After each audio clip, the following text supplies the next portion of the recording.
ഇതുവരെ ആർക്കും കിട്ടിയിട്ടുണ്ടാവില്ല ഇതേപോലത്തെ ഒരു കൊളാബ്. നമുക്കൊരു ഒരു കൊളാബ് കിട്ടീന്. അതായത് നമ്മളിപ്പോ മെയിൻലി കൊളാബ് കിട്ടാന്ന് പറഞ്ഞാൽ ഇപ്പൊ പ്രൊമോഷൻ കിട്ടും, ഷോപ്പിന്റെ പ്രൊമോഷൻ അല്ലെങ്കിൽ പ്രൊഡക്ട്സ് കിട്ടും.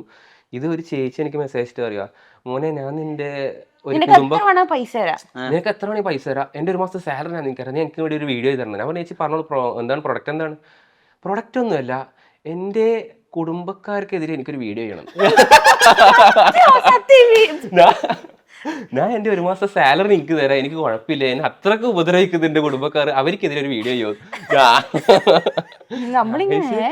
എനക്ക് എന്താ ഞാൻ എന്റെ ഒരു കൂട്ടുകാരൻ മെസ്സേജ്, ആൾ അത്യാവശ്യം വീഡിയോസ് ഇടുന്നത്. ഞാൻ ചേട്ടാ നിനക്ക് എന്തൊക്കെ പ്രൊമോഷൻസാ കിട്ടുന്നത്, നമ്മൾ ഷോപ്പ് കിട്ടുന്നുണ്ട്, അവർ വേറെ എന്തൊക്കെ കിട്ടുക, ഇങ്ങനത്തെ പ്രൊഡക്റ്റ് മേക്കപ്പ് ഐറ്റംസ്, ഞാൻ വേറെ എന്തൊക്കെ കിട്ടാ, വേറെ ഇതൊക്കെ തന്നെ കിട്ടാൻ. ഞാൻ പറഞ്ഞു വേറെ കിട്ടാത്ത എന്താ ഉള്ളത്, കിട്ടാത്തതൊന്നുമില്ല. ഞാൻ പറഞ്ഞു എനിക്കൊരു സാധനം കിട്ടി, ഇതൊരു കുടുംബക്കാർക്കെതിരെ ഒരു വീഡിയോ ചെയ്യണം, ഇങ്ങനെ പ്രൊമോഷൻ കിട്ടും. അവർ അനക്കിതുവരെ കിട്ടിയില്ല, ഇത് നിനക്ക് മാത്രം കിട്ടിയതാണ്. ഞാൻ അങ്ങനത്തെ വീഡിയോ ചെയ്തിട്ടുണ്ടായിരുന്നു. അപ്പൊ അതായത് ജസ്റ്റ് ഒരു കുടുംബക്കാരെ കുറിച്ച് പറയുന്ന വീഡിയോ ആണ്. അപ്പൊ ഈ ചേച്ചി വന്നിട്ട് ഇങ്ങനെ ഭയങ്കര ഇമോഷണൽ ആയിട്ടാ പറയുന്നത്. അവന് പൈസ ഒന്നും വേണ്ട, കരണ്ടോട് പറയുന്നത്. അപ്പൊ പാവത്തിന് അത്രക്ക് ഉപദ്രവിക്കുന്നുണ്ടാവും ആൾക്കാര്. അതായത് എന്റെ അച്ഛന്റെ ഫാമിലിയാണ്, ഭയങ്കര ബുദ്ധിമുട്ടാണ്. അച്ഛന്റെ അനിയനും ഫാമിലിയും ഭയങ്കര ബുദ്ധിമുട്ടാണ്. എന്തെങ്കിലും ഒരു വീഡിയോ എനിക്ക് സ്റ്റാറ്റസ് ഇടാൻ വേണ്ടി മാത്രമാണ്, ജസ്റ്റ് ഒന്ന് അവരെ കാണിച്ചിട്ട് നീ ഒരു വീഡിയോ ആണ്, നിന്റെ വീഡിയോ ഒക്കെ ഞാൻ കാണുന്നുണ്ട്, എനിക്ക് ഭയങ്കര ഇഷ്ടമാണ്, ഭയങ്കര റിലേറ്റ് ആണ്, ഞാൻ സ്റ്റോറി ഇടലുണ്ട്, ഞാനും ഹസ്ബൻഡും കണ്ട് ചിരിക്കലുണ്ട്. ഞാൻ പറഞ്ഞു അതെയാ, ഞാൻ ഒരു പൈസ ഒന്നും വേണ്ട ചേച്ചി, ഞാൻ ഒരു വീഡിയോ ചെയ്ത് തരാം, എനിക്ക് ഇപ്പം കുറച്ച് ഒരു തിരക്കുള്ള സമയമാണ്, ഞാൻ എന്തായാലും ചെയ്തു തരാം. ഒരു 2 ആഴ്ച മുമ്പ് അല്ലേ, 2 ആഴ്ച മുമ്പ് ഞാനിങ്ങനെ ഇതൊക്കെ കൊളാബ് വിട്ടോ. ഞാൻ എൻ്റെ ഒരു മാസം, ഞാൻ ഇന്നെടുത്ത് വർക്ക് ചെയ്യുന്നതാണ്, എനിക്ക് ഒരു മാസം ഇത്ര സാലറി ഉണ്ട്, എൻ്റെ ആ ഒരു സാലറി ഞാൻ എനിക്ക് തരാം, ഒരു മാസത്തെ നീ വീഡിയോ ചെയ്യാം, ഗവൺമെന്റ് ജോബാ. ഞാൻ പറഞ്ഞു വേണ്ട ചേച്ചി, എനിക്ക് പൈസ ഒന്നും വേണ്ട, ഞാൻ ഒരു വീഡിയോ ചെയ്യാം, നല്ല കാര്യത്തിന് വേണ്ടിച്ചല്ലേ, കുടുംബക്കാർക്കെതിരെയല്ലേ, അപ്പൊ പിന്നെ എനിക്ക് സ്റ്റാറ്റസ് ഇടാലോ, അപ്പൊ എനിക്ക് സ്റ്റാറ്റസ് ഇടാലോ, അപ്പൊ കുഴപ്പമില്ല പറഞ്ഞു. അങ്ങനെയൊക്കെ പ്രൊമോഷൻ കിട്ടിയിട്ടുണ്ട്. ഫുൾ ടൈം കോണ്ടന്റ് ക്രിയേഷൻ ആണല്ലോ, അപ്പൊ ഇതിന്റെ ഒരു ലോഞ്ചിവിറ്റി, ഇത് എത്ര കാലം നമുക്ക് ഇത് ചെയ്യാൻ പറ്റും, ഇതിന്റെ ഒരു വരുമാനം എങ്ങനെയായിരിക്കും, ഇത് നമ്മൾ ഈ മൊത്തമായിട്ട് ചെയ്തിട്ട് നിങ്ങൾ ഇപ്പോൾ പല ആളുകൾക്കും കോണ്ടന്റ് ക്രിയേറ്റേഴ്സിന് പല ആഗ്രഹങ്ങളുണ്ടല്ലോ, ചില ആൾക്കാർക്ക് സിനിമ, ബിഗ് ബോസ്, അങ്ങനെ പല ആഗ്രഹങ്ങളുണ്ട്. എന്തൊക്കെയാണ് നിങ്ങളുടെ ഭാവി പരിപാടികൾ, ഇതിന് ഇത് ആയിട്ട് തന്നെ ലൈഫ് ലോങ് മുന്നോട്ട് പോകാൻ പറ്റും, അങ്ങനെയാണോ വിചാരിക്കുന്നത്? നമ്മള് ആദ്യം എന്ന് പറഞ്ഞാൽ ചുമ്മാ വീഡിയോ ഇട്ട് തുടങ്ങിയതാണ്. അപ്പൊ നമ്മളിങ്ങനെ ആദ്യം ഒന്നും പ്ലാൻ ചെയ്തിട്ടില്ല. നമ്മള് ഒറ്റ ആഗ്രഹം, ലോക്ക് കിട്ടരുത്, 5000-4000 വ്യൂസ് ആയിട്ട് എന്താ നിർത്തി പോടാന്നുള്ള ലെവലിൽ ആരും പറയാൻ പറ്റരുത്. അപ്പൊ അത്യാവശ്യം വ്യൂസ് ഉണ്ട്, ഓക്കെ. പിന്നെ നമ്മളിങ്ങനെ സംസാരിച്ചുകൊണ്ടിരിക്കുമ്പോൾ ഓരോ ആൾക്കാർ ഇങ്ങോട്ട് തന്നെ അറിയും, അടുത്ത ബിഗ് ബോസിൽ നിങ്ങൾ ബിഗ് ബോസ് അതൊന്നും ആയിട്ടില്ല, നമ്മൾ ഇവിടെ തുടങ്ങുന്നത്. ഞാൻ ഇവളെന്ന് തന്നെ പറയും ബിഗ് ബോസ് ഓക്കെ ആണ്. ഇവൾക്ക് സിനിമയിൽ ഇവള് പറയും എനിക്ക് സിനിമയിൽ അഭിനയിക്കാൻ പറ്റൂല, കാരണം അറിയില്ല. ഇപ്പൊ എനിക്കും അറിയില്ല. അതായത് നമുക്കും ആഗ്രഹമെല്ലാം ഉണ്ട്, പക്ഷെ നമുക്കറിയില്ല നമ്മളെ കാട്ടി എത്രയോ കഴിവുള്ള ആൾക്കാരെല്ലാം ഉണ്ട്. അതായത് അതുപോലത്തെ വീഡിയോസ് ഇങ്ങനെ അഭിനയിച്ച വീഡിയോസ് നമ്മളെ അഭിനയമൊന്നുമല്ല, നമ്മൾ ജസ്റ്റ് ഒരു ജോക്കടി അത്രയല്ലേ ഉള്ളൂ.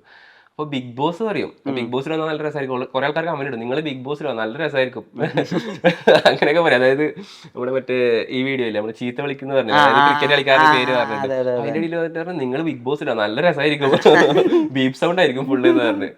അപ്പൊ അങ്ങനെ ആഗ്രഹം ഉണ്ട്, അല്ലാണ്ട് സിനിമ ആഗ്രഹമില്ലായിട്ടല്ല, ആഗ്രഹം എല്ലാവർക്കും സിനിമയിൽ ആഗ്രഹമുണ്ട്, നമുക്ക് കിട്ടിക്കഴിഞ്ഞാൽ അഭിനയിക്കും.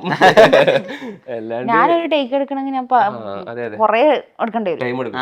ഇവർക്ക് ഇപ്പൊ ഒരു ഹലോ നമസ്കാരം എന്ന് പറയണമെങ്കിൽ ഇവൾക്ക് ഒരു 10 ടേക്ക് എടുക്കണം. ഹലോ നമസ്കാരം എന്നെല്ലാം പറയും ഇവള്, അത് ഫുള്ള് തെറ്റും, അക്ഷരം തെറ്റും. ഞാൻ ഇവളെ AJP എന്നാ വിളിക്കല്, ഒരു ഡയലോഗും 1000 തെറ്റും. ഇവിടെ പറയും ഞാൻ APJ ഞാൻ പറയും APJ അല്ല, അത് വേറെ AJP.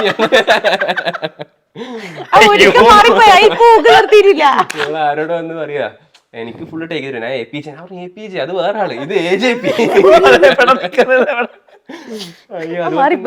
ഇവള് അന്നൊരാള് പറയുന്ന ആള് വെച്ച് എന്താ ഇവള് പ്രഗ്നന്റ് ആയ ടൈം, കല്യാണം കഴിഞ്ഞോ, കല്യാണം കഴിഞ്ഞു, എത്ര മാസമായി, ഇപ്പൊ 7 മാസം, അപ്പൊ പ്രഗ്നന്റ് എത്ര മാസമായി, ഇപ്പൊ 8 മാസം, കല്യാണം കഴിഞ്ഞ് 7 മാസം, പ്രഗ്നന്റ് ആയിട്ട് 8 മാസം. അതായത് ഇവർക്ക് ഫുള്ള് അക്ഷരം തെറ്റാ, അതായത് ഫുള്ള് തെറ്റും, അപ്പുറം ഇപ്പുറം മാറിപ്പോവും. അന്ന് ഒരു ട്രിപ്പ് പോയതാ, സ്ട്രേഞ്ചർ ട്രിപ്പ് പോയപ്പോ ആള് വെച്ച് എത്ര മാസമായി കല്യാണം കഴിഞ്ഞിട്ട്, അത് 7 മാസം, പ്രഗ്നന്റ് ആയിട്ട് എത്ര മാസമായി, 8 മാസം, 8 മാസം പ്രഗ്നന്റ്, ഇതെന്ത് പരിപാടി എന്ന് വെച്ച് അങ്ങനെയൊക്കെ എന്തെങ്കിലും വേണ്ടി ഇവിടെ വായി തെറ്റിക്കാൻ എന്തൊക്കെയോ മാറും. അതുകൊണ്ട് ഇവള് പബ്ലിക്കിൽ അധികം സംസാരിക്കൂല. നമ്മൾ പിന്നെ വീഡിയോ ഇട്ടായിരുന്നു എന്തുകൊണ്ട് സാധനം അധികം പബ്ലിക്കിൽ സംസാരിക്കാത്ത, ഇവള് സംസാരിച്ച പ്രശ്നം, വാ തുറന്നാല് അടി പാഴ്സലായിട്ട്. അടി പാഴ്സലാ. ഇപ്പൊ മറ്റൊരു പ്രധാനപ്പെട്ട ഒരു മൈൽ സ്റ്റോൺ കൂടിയാണ് നിങ്ങളുടെ ലൈഫിലെ. നിങ്ങൾക്ക് രണ്ടുപേർക്കും ഒരു പുതിയ അതിഥി കൂടി ജീവിതത്തിലേക്ക് വന്നിരിക്കുന്നു. അത് ഭയങ്കര വലിയൊരു കാര്യമാണ്. പക്ഷെ കണ്ടാൽ നിങ്ങൾക്ക് അച്ഛനമ്മയും ആവാൻ പ്രായമായെന്ന് തോന്നുന്നില്ല. എന്താണ് ഇപ്പൊ നിലവിലെ അവസ്ഥ എന്താണ്? കുട്ടിയെ പറ്റി ഒന്ന് സംസാരിക്കാമോ? കുട്ടിയെ പറ്റി ഇവരുടെ ആദ്യത്തെ ഒരു ബിഗ്ഗസ്റ്റ് റിവീലാണ്. ഇവര് ഒരു ഓൺലൈൻ മാധ്യമത്തിന് കൊടുക്കുന്ന ഏറ്റവും പ്രധാനപ്പെട്ട ഒരു അനൗൺസ്മെന്റ് നമ്മുടെ മൂവി വേൾഡ് മീഡിയയിലൂടെ ആവുന്നതിൽ വലിയ സന്തോഷമുണ്ട്. സന ആദിൽ കപ്പിളിന് ഒരു കുട്ടി ഉണ്ടായിട്ടുണ്ട്. ഒരു ആൺകുട്ടിയല്ലേ? ആൺകുട്ടി. യെസ്. അപ്പൊ എന്താണ് കുട്ടിയുടെ ഇപ്പോഴത്തെ കറന്റ് സ്റ്റാറ്റസ്? കുട്ടി ജനിച്ചിട്ടിപ്പോ 6 ദിവസം. ആള് പെർഫെക്റ്റ് ആണ്, ഓക്കെ ആണ്, എന്നെ പോലെയാണ്, അതുകൊണ്ട് കുഴപ്പമില്ല. ഇവളെ പോലെ ഞാൻ ഔട്ട്. ഇവളെ പോലെയല്ല, അതുകൊണ്ട് പ്രശ്നമൊന്നുമില്ല, എല്ലാം കൊണ്ട് ഓക്കെയാണ്. ഈ കുട്ടി ഉണ്ടാവുന്നതായിട്ട് ബന്ധപ്പെട്ട് ഒരു റീൽ ചെയ്തിട്ടുണ്ടായിരുന്നു. അത് നമുക്ക് ഇവിടെ പറയാം, കുഴപ്പമില്ല. അതായത് ഒരു പെൺകുട്ടി പ്രസവിച്ചു കഴിഞ്ഞാൽ ഒരുപാട് ശുശ്രൂഷയും അതും ഇതൊക്കെ കിട്ടുന്നു, ഫ്രൂട്ട്സും കാര്യങ്ങളൊക്കെ കിട്ടുന്നു. പക്ഷെ അതിന് കാരണഭൂതനാവുന്ന പുരുഷന് ഒന്നും കിട്ടുന്നില്ല. ശ്രദ്ധിക്കേണ്ട ഒരു ഏരിയയാണ്. അതെ, ഇപ്പോ ഒരാള് പ്രഗ്നന്റ് ആയി കഴിഞ്ഞാൽ അവരെ വന്നിട്ട് പ്രഗ്നന്റ് ആണല്ലേ, അടിപൊളി അടിപൊളി, കൊള്ളാം, സൂപ്പറാണ്. ഇത് കാരണം ആരും നമ്മളൊന്നും വന്നിട്ട് കൊള്ളാം അതിന് അങ്ങനെ സംസാരത്തിൽ തന്നെ നമ്മൾ പറഞ്ഞതാണ്. ഇവളെല്ലാരും കാണാൻ വരുന്നു, എല്ലാരും ഇവളെ ഭയങ്കര കെയറിങ്, അവരെന്താ എന്നെ വന്നൊന്നും ചെയ്യാൻ. അതങ്ങനെ ഒരു കണ്ടന്റ് ആക്കിയതാണ്. അപ്പൊ നമുക്ക് എന്തായാലും ഇനി ആ കുട്ടിയെ കൂടി ഒന്ന് കാണാം. യെസ്. ഓ നൈസ്.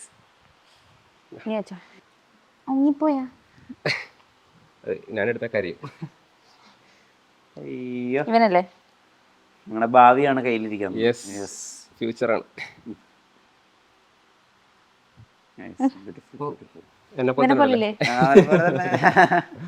ജനിച്ച പാടി ഇവിടെ പോലെ ആയിരുന്നു. ചിരിക്കുന്നുണ്ട്. ശരിയൊക്കെ ഉണ്ട് ചെറുതായിട്ട്. ഇത്രയും പെട്ടെന്ന് ഒരാൾ വരും എന്നൊക്കെ വിചാരിച്ചോ? ഇല്ല, നമ്മള് 9 ദിവസം പറഞ്ഞല്ലോ.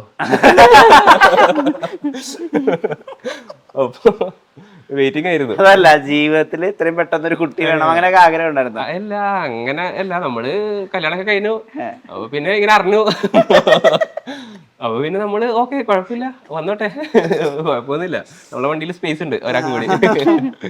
ചിരിക്കുന്നത് കണ്ണൊക്കെ തുറന്നു. ഇപ്പൊ അച്ഛനമ്മയൊക്കെ ആയല്ലോ, അപ്പൊ ഉത്തരവാദിത്തം കൂടി. അപ്പൊ ഈ ഭാവിയിൽ കുട്ടി നമ്മളെ ചോദ്യം ചെയ്യോ ഈ കണ്ടന്റിന്റെ പേരില്? അങ്ങനത്തെ ചിന്തകളൊക്കെ വരുന്നുണ്ടോ? അതൊക്കെ നമ്മള് ചിന്തിച്ചിട്ടുണ്ടായിരുന്നു. അപ്പൊ നമ്മള് അവനെ നമ്മുടെ രീതിയിൽ വളർത്തണമെന്ന് നമ്മള് ആദ്യം പ്ലാൻ ചെയ്തതാണ്. അതെങ്ങനെ ചെയ്യുന്നു? അത് എങ്ങനെ ചെയ്യുന്നു വെച്ചാൽ അങ്ങനെ പറയാം, അതൊക്കെ അങ്ങനെയാണ്. എങ്ങനെ നിങ്ങളുടെ കണ്ടന്റ് കൊച്ചിനെ കാണിക്കാതിരിക്കോ?